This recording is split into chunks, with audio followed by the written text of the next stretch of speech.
10:30 বাজে। এখন 10:30 বাজে, তাহলে কি?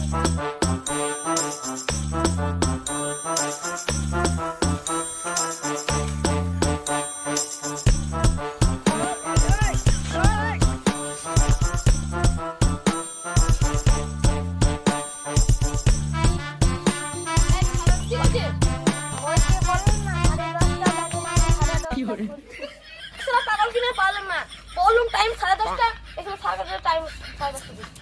এ ভাই, বাস বাস